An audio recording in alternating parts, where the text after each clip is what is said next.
আজকে বন্ধুরা আজকে সোয়াবিন রান্না করবো। এই যে নিরামিষ, আজকে যেহেতু শনিবার আজকে নিরামিষ রান্না করব।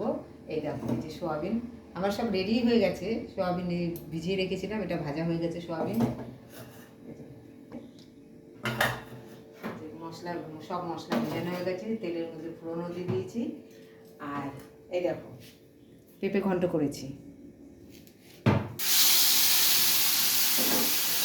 সব সব আছে,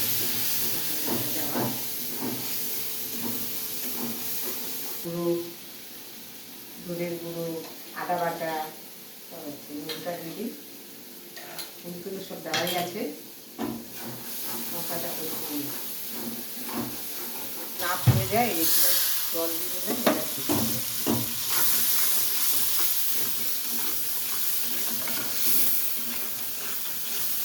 হবেই না,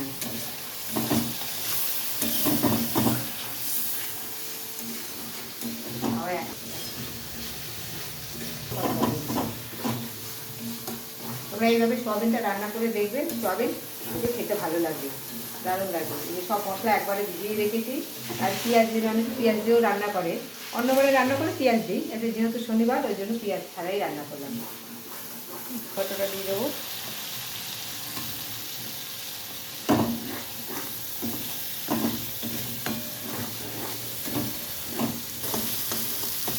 মশলাটা যত কষানো হবে ততটাই ভালো হয়, মানে রান্নার স্বাদ ওঠে ততটাই।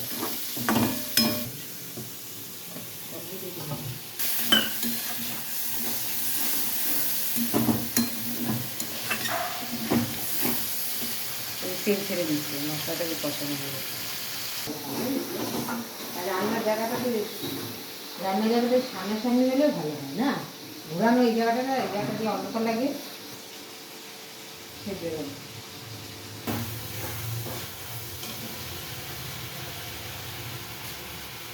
মশলাটা কষানো,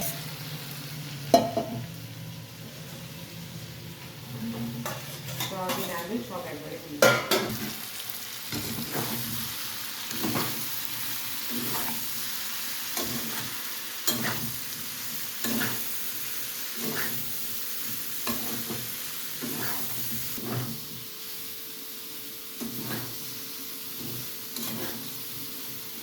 আবার খেতে চায় না, তো বাবা দিয়ে দিতে সব ফুলকপি দিয়ে দিলাম, এর মধ্যে কষিয়ে দিই।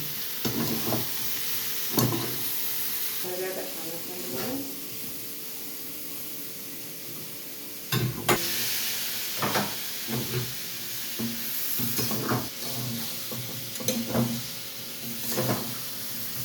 ডাল আছে, আবার একটু ভাজা করতে হবে, করে